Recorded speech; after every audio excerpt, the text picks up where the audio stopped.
bonjour, donc nous c'est FF Designer, un petit magazine mode, culture, beauté à Tunis. On a appris que tu venais en Tunisie. Oui. On était très intrigués parce que tu fais de la danse orientale. La danse orientale, c'est quand même la danse en Tunisie, une des premières danses qu'on pratique et qui inspire beaucoup le monde arabe, etc., l'imaginaire arabe.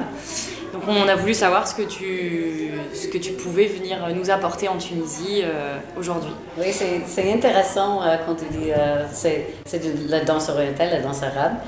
Et moi, je n'ai aucune racine arabe. Mais dès que j'ai découvert la danse orientale, j'avais déjà démarré ma carrière de danseuse contemporaine et de jazz. Et j'étais invitée par une autre danseuse pour l'accompagner pour un cours de danse orientale. Et je ne savais même pas ce que c'était au Canada. Oui, je suis canadien, oui. Et je l'accompagnais et c'était tout un coup de foudre. La première fois, les styles de mouvement, le rondeur, la douceur de la danse et aussi la joie. C'est exactement ce qui s'éclate directement quand je commence la danse. Et depuis le premier jour, c'est la danse orientale, je relie avec la joie. Il y a toutes sortes de sentiments autour, ça dépend de ce qu'on danse, mais vraiment la joie. Donc j'ai poursuivi cette danse comme une carnet. J'ai trouvé des profs ici et là et une autre. Et ça, c'était toujours pendant la formation. J'étais à l'université avec une spécialisation en théâtre. Donc les deux, ils jouaient très bien ensemble. Donc après, j'ai terminé avec le baccalauréat en théâtre. Et j'ai commencé tout de suite d'être invitée par les gens à Vancouver. J'étais à Vancouver dans cette époque. Et il y avait énormément des événements, les fêtes, tranquilles, relax. Et les gens m'ont invité à danser et commençaient de me payer. Il y avait des personnes à les fêtes, au fait, qui m'ont invité de se présenter dans les boîtes arabes et les restaurants et les boîtes grecques. J'ai commencé à danser et les filles demandaient des cours. Donc j'ai commencé tout de suite, après à peine 2 ans et demi de danser. Tu as été très vite repérée. Oui, ça tombait devant mes pieds. Ouais, oui, je l'adorais, mais je n'ai jamais pensé de faire une carrière avec ça.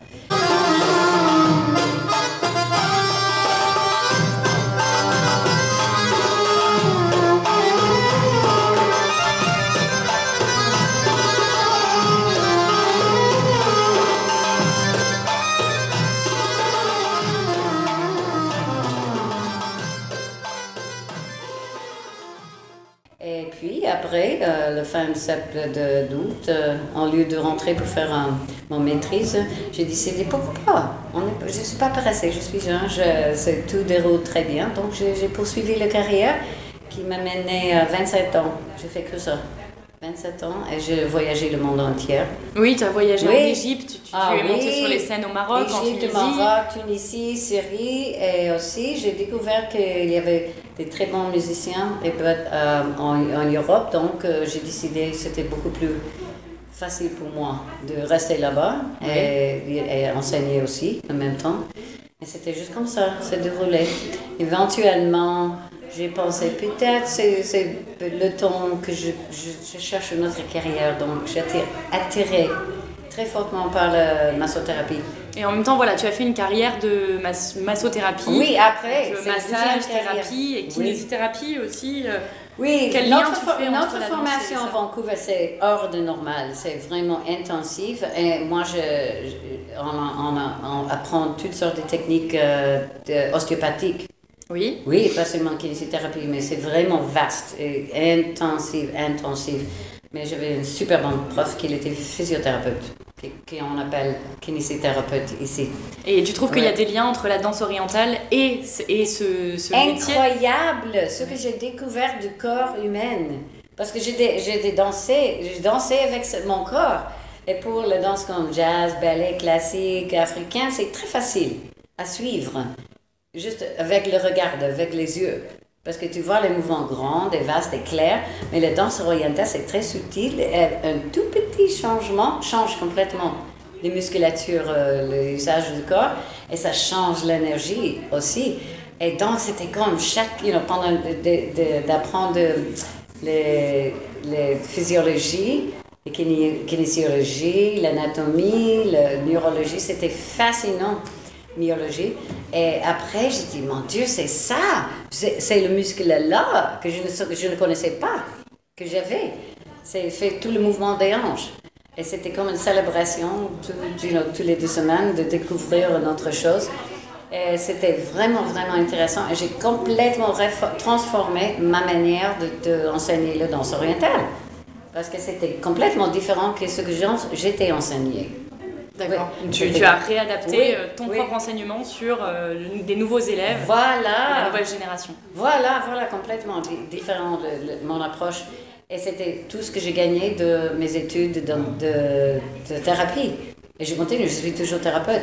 Donc ce dialogue entre la massothérapie et la danse orientale, comment tu vas l'inculquer à tes futurs élèves? Parce que je sais que tu vas donner des cours pendant 3 jours à Madar Carthage à Tunis. Ça, c'est un événement pour nous parce que c'est très fort qu'une danseuse orientale du Canada vienne donner des cours à Tunis. Alors, aux Arabes. Qu'est-ce que tu vas leur... Qu'est-ce que tu auras envie de leur dire à tes élèves demain? Pour les gens, les élèves que j'ai commencé d'enseigner la première fois, j'ai un système de base qui est archiment facile, si simple qu'on ne croit pas que on ne croit pas que c'est si facile de faire la danse orientale comme ça. Et après, je détourne, je fais les différences, les subtils changements de mouvement pour les variations.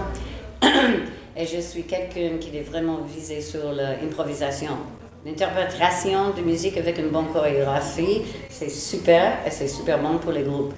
Mais aussi pour de découvrir l'art d'improvisation en respectant la musique et le temps et de suivre la fluidité de mouvement d'une partie du corps de l'autre. Ça me fascine toujours. Et donc, c'est la base de ça. Et j'explique aussi si les filles veulent, si les gens veulent connaître comment on fait un tel mouvement. Et je suis bien capable de dire, ce muscle commence là, ça va là, et l'attachement c'est là. Et quand tu approches les 2 points, tu as le mouvement. Et c'est un peu de tout. Il faut écouter son corps et en même temps et découvrir ton corps à un autre niveau. C'est très intime et très raffiné avec la danse orientale. Et c'est juste de là, plus ou moins. Oui. Et j'adore enseigner. Toujours j'adorais enseigner. J'enseigne la massothérapie et les cours d'approfondissement, des stages d'approfondissement, beaucoup de techniques ostéopathiques. Mais j'adore enseigner. J'ai toujours la joie. Et ça, c'est la chose qui est remarquable et spéciale de la danse orientale. Ça dégage la joie et la joie de vivre, les 2 choses à la fois, dès qu'on commence. Oui, on peut danser sur un kudsun avec le cœur brisé aussi. Oui, mais ok. Mais je connais pas les communautés de danse orientale ici. Je travaille ici avant. Mais juste, il y a longtemps, donc avant la Révolution, et là tu reviens un peu sur les acquis et tu redémarres. Voilà, avec plaisir, parce que j'adorais la période que j'ai passée en Tunisie avant, oui. Eh bien, bienvenue en tout cas, et merci d'avoir été là pour nous, et j'espère que ça se passera bien. Je suis sûre et certaine. Bon courage. Je viens d'arriver aujourd'hui, déjà, je me sens vraiment chez moi. Tant mieux. Ouais, voilà. Très bien. Merci beaucoup. Merci à toi.